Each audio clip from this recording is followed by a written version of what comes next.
corruptible. L'homme se compromet aisément parce qu'il a faim, parce qu'il n'a pas de vue sur le meilleur lendemain et toutes ces choses. Mais non, faites attention.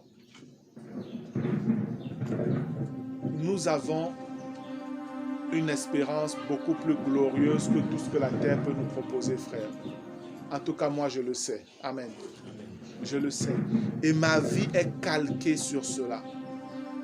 Ma vie est calquée sur cela.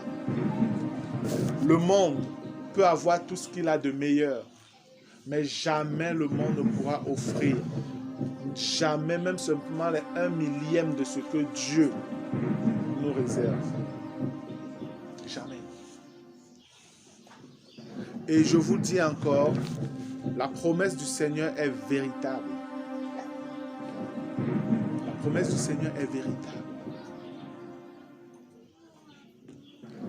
Pour être enlevé, qu'est-ce que le Seigneur nous donne comme modèle? Toujours Jésus-Christ. C'est Jésus qui est notre modèle. Je l'ai souvent dit, quand vous regardez les Écritures, Jésus était enfant de Dieu. Jésus a été baptisé dans l'eau. Jésus a été rempli du Saint-Esprit. Et il a vécu une vie parfaite sur la terre, une vie de sainteté, une vie de marche par l'Esprit, dans la pureté, sans jouer avec le péché. Et le moment venu, c'est ce Jésus-là qui a été enlevé. C'est exactement ce que Dieu attend de tous ceux qui se disent disciples de Jésus-Christ. Amen. Vous devez être baptisé d'eau, baptisé, vous devez être né de nouveau déjà, baptisé d'eau et baptisé du Saint-Esprit. Et marcher comme le Seigneur demande, loin du péché. Si tu marches simplement comme ça, sois en paix, tu seras enlevé. Amen. Sois en paix, tu seras enlevé. Mais sache que s'il y a un seul péché que le Saint-Esprit te montre et qui te trouble et que tu ne veux pas traiter, le seul péché là va te faire rater l'enlèvement. Écoute bien, Dieu ne joue pas. Le Saint-Esprit ne peut pas rater son ministère. Le Père a parfaitement accompli son plan au travers de son Fils Jésus. Jésus est venu en obéissance au Père et il a parfaitement accompli la mission qu'il avait à accomplir. Ne croyez pas que c'est le Saint-Esprit, la troisième personne de la divinité chrétienne, qui ratera. Pour dire quoi? Si tu as un problème, toi chrétien, le ministère du Saint-Esprit, c'est de te révéler ce qui ne va pas. Afin que l'œuvre que Christ a accomplie à la croix ne soit pas rendue vaine pour toi. Amen. Dieu veut que ce soit le 100% pour tous les hommes. C'est sa volonté. C'est pourquoi on vous dit clairement dans 1 Timothée que la volonté de Dieu, c'est que tous les hommes soient sauvés. C'est la vérité, frère. Mais toi-même, tu vas t'éliminer si tu joues avec le péché. S'il y a un seul péché que le Saint-Esprit te montre, traite ça avec le Seigneur. C'est pourquoi je parle d'intimité avec lui. Va dans sa présence et dis-le lui. Dis-lui, Père, voici quelle difficulté j'ai avec telle chose. Sois honnête, sois sincère avec lui. Et si le Seigneur te donne de comprendre, tu dois aller voir tel frère ou telle autre personne pour t'aider, n'hésite pas, n'aie pas honte. Parce qu'il vaut mieux être, je ne sais pas, exposé, même humilié devant les hommes, mais être restauré devant Dieu et savoir que le moment venu, moi je pars. Amen. Ça sert à quoi de cacher ou de vouloir garder un honneur qui après va te laisser souffrir sur la terre? Satan est un menteur. Il peut te faire croire que ce n'est pas grave, que non, Dieu va passer dessus. Mais sache-le, si encore, je te le dis, le Saint-Esprit t'interpelle par rapport à un péché, sache que tu es en mauvaise posture. Et c'est pourquoi la parole nous donne 3 éléments qui nous rassurent de notre position devant Dieu. La justice, la paix et la joie par le Saint-Esprit. La Bible nous dit que ceux qui possèdent ces 3 éléments-là sont dans le royaume. sont dans le royaume. C'est Romains 14, le verset 17.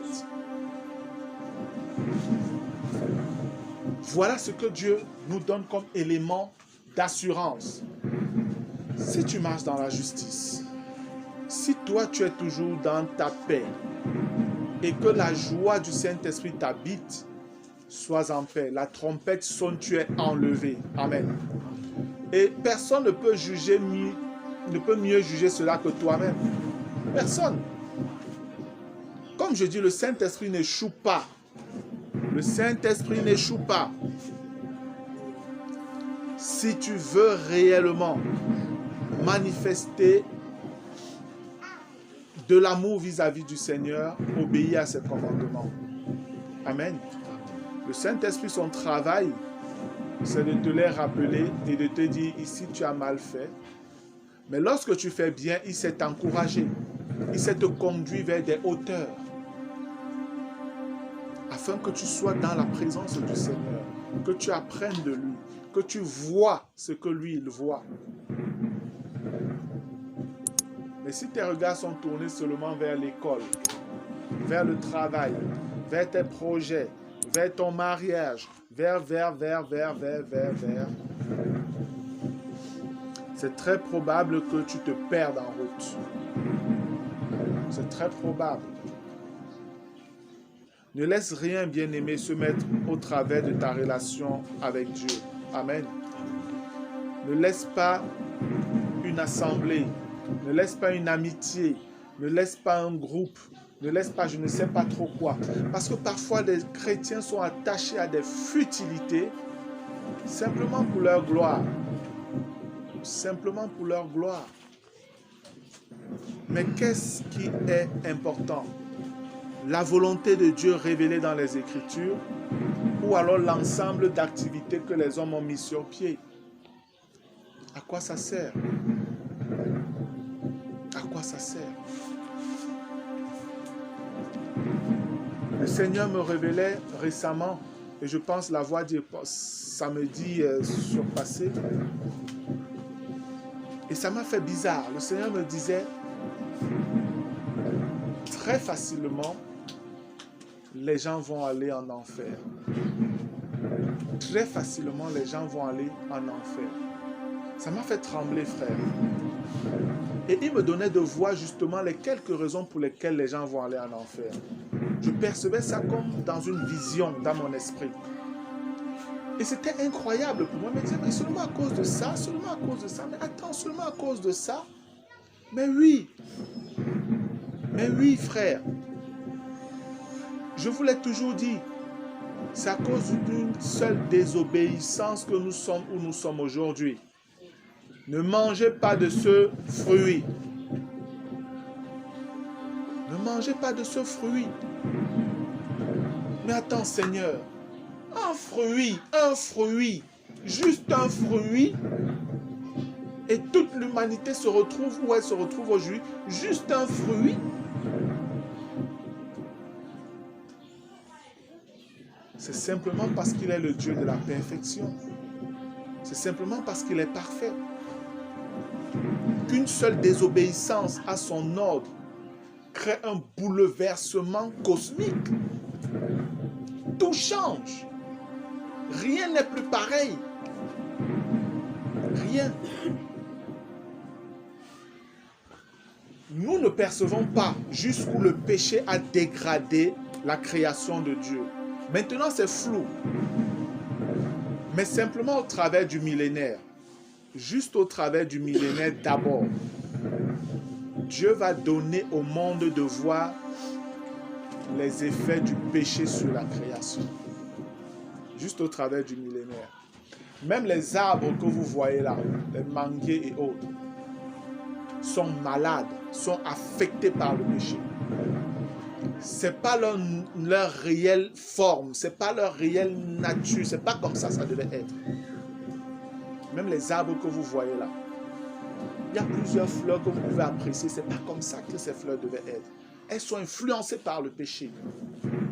C'est ainsi que même votre temps, le temps, il pleut, il fait chaud, machin, tout ça. Tout ça est touché par le péché. Les mouvements de rotation, de révolution de vos astres, soleil, lune et tout ça est touché par le péché. Dans la Bible, tout est ordonné. Quand vous lisez les Écritures, vous voyez la pensée de Dieu, tout était censé être ordonné. C'est pourquoi dans la Bible, vous ne voyez jamais un mois de 31 jours, ou de 28, ou de 29. C'était des mois de 30 jours. Chaque chose devait être à sa place. Chaque chose. Combien de fois le système solaire a dû être chamboulé à cause du péché? La première fois parce qu'une nation, Madian, s'attaque à Israël. Et un homme de Dieu dit: soleil, stop, arrête-toi. Vous pensez que quand le soleil s'arrête là, c'était à cause de quoi? De la rébellion des peuples contre Dieu. Il y a quelque chose qui s'est passé. Lorsque Jésus meurt, et qu'on vous dit, les ténèbres ont envahi le monde, est-ce normal qu'il fasse nuit sur toute la terre au même moment, à une heure précise? Non. Le péché a agi. Mais les hommes ne sont pas conscients de cela.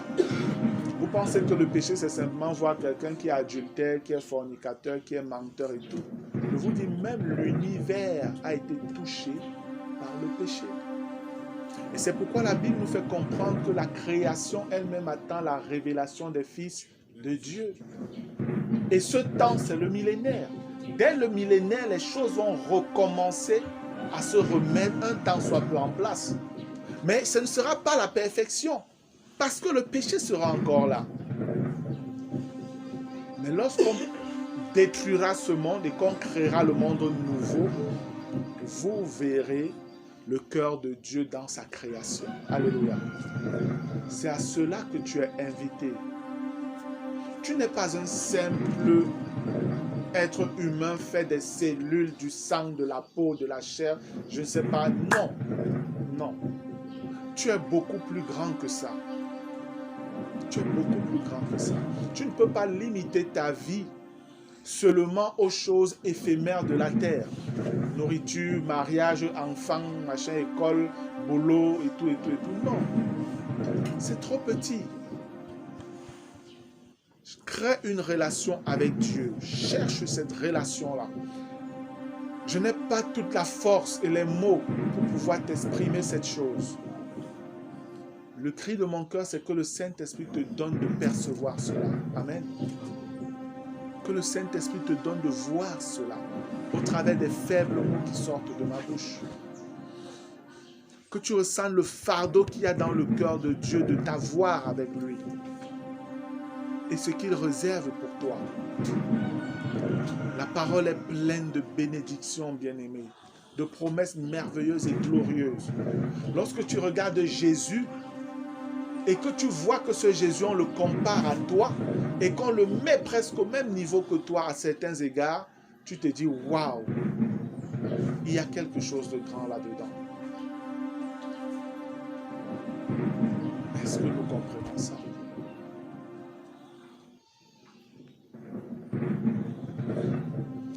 Peut-être on écoute maintenant, mais dès qu'on est sorti, on est passé à autre chose. Dès qu'on est en face de notre famille, tout ça tombe. On est en face de son mari, de sa femme, de ses parents, de ses enfants. Tout ça est au sol. C'est pourquoi je parle d'intimité avec lui. Intimité avec le Seigneur. C'est important.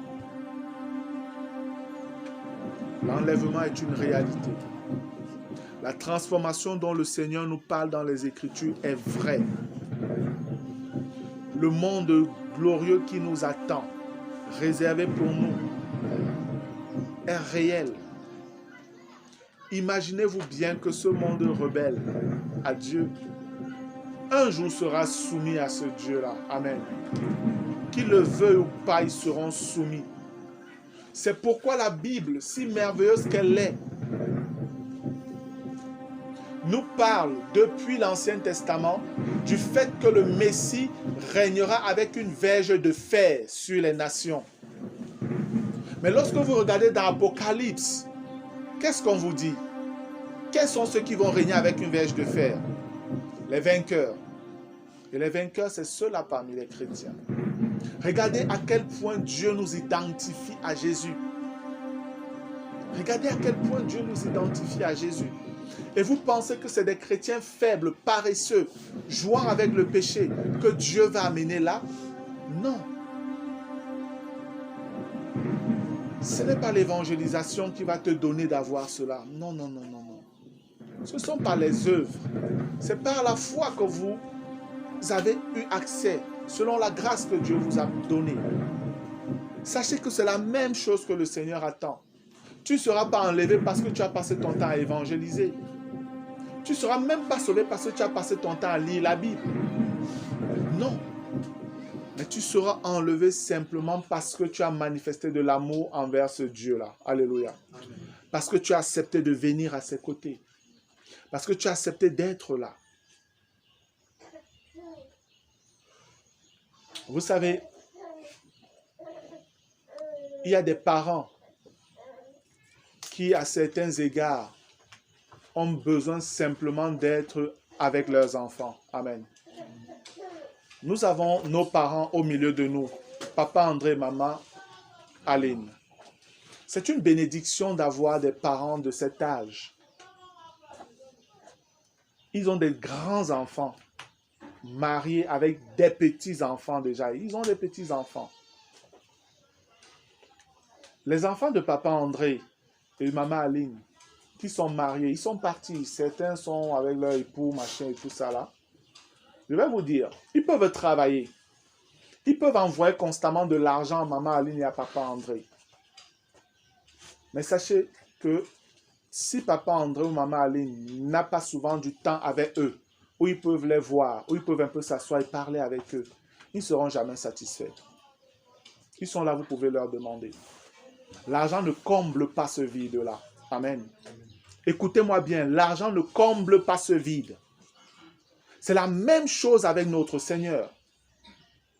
Il y a des enfants qui pensent que c'est parce qu'ils travaillent beaucoup, ils vont à gauche, ils vont à droite, ils vont envoyer des voitures à papa et à maman, ils vont envoyer ci, ils vont envoyer ça, ils vont construire des grosses maisons, ils vont témoigner que non, voilà tout l'amour que j'ai manifesté à mon père. C'est faux. Sache-le, c'est faux. C'est faux. Parfois, ton père a besoin de toi. Amen. Il a besoin de toi à côté de lui, de te regarder. C'est la même chose avec notre Seigneur. C'est pourquoi je dis, ne comblez pas le vide que vous créez dans le cœur de Dieu avec l'évangélisation. Vous ne pourrez pas. Ça ne sera jamais comblé. L'évangélisation, ce n'est pas toi. Amen. Dieu te veut toi. Dieu te veut toi dans le secret. Il veut parler avec toi. Il veut t'écouter et il veut que tu l'écoutes. Dans le secret. J'expliquais aux frères, quand je parle souvent de cela, la difficulté qui peut arriver, je la connais parce que je l'ai vécu. Le silence dans la présence de Dieu est quelque chose d'important. Et parfois, ce silence est gâché par la chair. La communion avec Dieu dans le secret est importante et parfois c'est troublé. Il y a comme des interférences qui viennent de la chair là-dedans.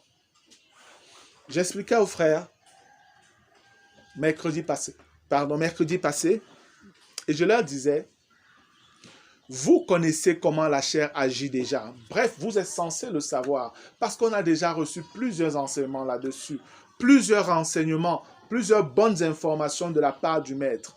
On a reçu ça de notre général d'armée céleste, Jésus. Il nous l'a révélé. Tu vas aller dans ta chambre, tu vas aller dans ton coin secret pour dire, Seigneur, me voici dans ta présence, je veux t'écouter, Seigneur. Pendant que tu es là dans le silence et que tu attends que Dieu te parle, tu peux subitement en train de te voir en train plutôt de penser, je ne sais pas, à ton armoire que tu as donné à ton menuisier de fabriquer. Ce qui n'a rien à voir avec ce que tu voulais au départ. C'est vrai ou c'est faux? Alors que toi, tu es venu là pour dire, Seigneur, je veux t'écouter. Pendant que tu es là tout silencieux, tu attends, tu te rends compte que tu es en train plutôt de penser à un problème que ta mère t'a raconté il y a peut-être 2 jours. C'est après que tu sursautes, tu te dis, mais attends, qu'est-ce que je fais? Je pense même à quoi là? La chair fait son travail. Tu serais battu si c'est qu'après ça, tu te dis, ah, vraiment, est-ce que c'est même... Ah, je suis même pas, peut-être une autre fois. Tu te lèves, tu pars. Mais non. Mais non. Sache comment la chair agit et confronte-la. Amen. Si tu es dans cette présence et que tu dis, Seigneur, c'est toi que je veux t'écouter. La première fois, ta pensée peut se balader. Dès que tu reviens, tu te rends compte. Reviens et dis, Seigneur, s'il te plaît, donne-moi d'être concentré. Amen. Amen. Éloigne ces pensées-là de moi, Seigneur. Donne-moi d'être concentré. Reste là. Reste là. Après, elle va encore attaquer. Elle va te faire penser à quelque chose qui va faire sursauter ton cœur. Et puis tu vas dire, mais je ne suis pas venu ici pour penser à mes problèmes. Seigneur, c'est toi que je veux. Seigneur, je te supplie, donne-moi d'être concentré au nom de Jésus-Christ. Tu restes là. Tu restes là. Le temps que tu peux mettre là, reste là. Ça va faire 1, 2, 3, 4, 5. Un moment, tu vas voir que soit c'est un verset biblique qui va te venir à l'esprit, soit réellement tu vas recevoir quelque chose dans ton cœur. Et c'est sur cette chose que tu vas commencer à réfléchir. Là, tu entres en contact avec lui. Amen. Tu entres en contact avec lui. Et c'est à ce moment-là que tu dois donc être très attentif. Parce que tu devrais avoir ton bic et ton bloc-notes à côté de toi, ton cahier. Ce que tu reçois, note, écris. Ce que tu reçois, note. C'est un passage biblique, note-le. C'est une interpellation par rapport à ta vie, note. C'est quelque chose même par rapport à un frère ou une soeur, note. Dès que tu le fais, un moment après, ça va s'arrêter. Ça va s'arrêter. Tu ne recevras plus rien. Quand tu ne reçois plus rien, rends grâce à Dieu. Amen. Amen. Merci Seigneur parce que tu m'as parlé. Dans la foi, tu dois le faire. Amen. Ce n'est jamais facile d'écouter Dieu, hein, sachez-le. On écoute Dieu aussi par la foi. Amen. Amen. Sachez-le, on écoute Dieu par la foi. Dans la foi, tu lui rends grâce. Et le travail dont n'est pas terminé. Non. C'est où il commence, en fait. Maintenant, tu dois examiner tout ce que tu as reçu. À la lumière des Écritures. Est-ce que ce que j'ai reçu là est conforme aux Écritures? Tu vas vérifier s'il y a des passages qui sont venus dans ton cœur. S'il y a quelques paroles qui sont montées dans ton cœur pendant que tu étais là et que tu as noté. Tu dois voir si ces paroles sont conformes à ce qui est écrit. Tu dois noter ce que tu penses avoir reçu pour un frère ou concernant un frère ou une sœur. Tu dois prier et examiner la chose d'abord toi-même. Et avoir une pleine conviction que non, ça je dois en parler ou je ne dois même pas en parler. Je dois juste prier. Voilà le travail qu'est le nôtre. Si tu le fais d'un cœur sincère, tu ne peux pas être dispersé. Et je vais te dire, plus tu répètes cet exercice, plus ça devient facile pour toi d'entrer en communion avec Dieu. Amen. Écoutez bien, plus tu le fais, plus ça devient facile d'entrer en communion avec Dieu. Mais si c'est que tu n'as pas de temps à lui accorder et que tu viens là à peine 5 minutes, tu es parti, tu as un problème. Tu vas toujours te dire comment on fait pour écouter la voix de Dieu. Comment on fait pour ceci? Comment on fait pour connaître cela? Comment? Jésus pouvait dire aux pharisiens, aux juifs, vous sondez les Écritures parce que vous pensez avoir en elles la vie éternelle. Ce sont elles qui rendent témoignage de moi, mais vous ne voulez pas venir à moi pour avoir la vie. Qu'est-ce que le Seigneur voulait dire? Ce n'est pas par des activités. Ce n'est pas parce que tu lis simplement la Bible comme ça là que non, tu vas rencontrer le Seigneur. Mais tu as besoin d'une intimité avec lui. Tu as besoin d'une intimité avec le Seigneur. Et c'est quand tu as cette intimité-là que tu reçois la vie. Et tu peux maintenant vérifier ce que tu as reçu dans les Écritures. C'est ça qui te donne l'assurance que ce que j'ai reçu est véritable. Amen. Et en toute liberté, selon qui le permet, tu peux partager avec tes frères et tes sœurs. Ne viens pas parler des choses que tu ne maîtrises pas. Des choses que tu as lues à gauche, à droite, sur Internet, les réseaux sociaux, tu viens balancer ça comme ça. Il n'y aura pas de vie dedans. Mais ce que tu as reçu dans la communion du Maître, personne ne peut t'enlever cela. Amen. C'est l'enseignement que Jésus voulait donner à Marthe et qui nous donne à nous tous. Marthe croyait que c'est en faisant des activités qu'elle pouvait satisfaire Jésus.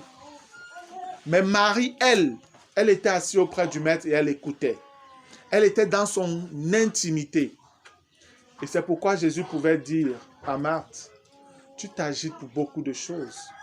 Marie a choisi la bonne part qui ne peut lui être ôtée. Amen. Non. Parce que la Bible, si, on peut te l'ôter. Hein. Nous sommes d'accord? Un temps viendra où peut-être les Bibles même seront interdites. L'évangélisation. Peut-être tu te caches souvent derrière en pensant que c'est comme ça que tu sers Dieu. L'évangélisation va t'être ôtée.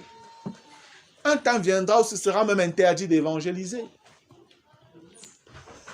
Et beaucoup d'autres activités que tu peux faire. Tout ça va t'être ôté.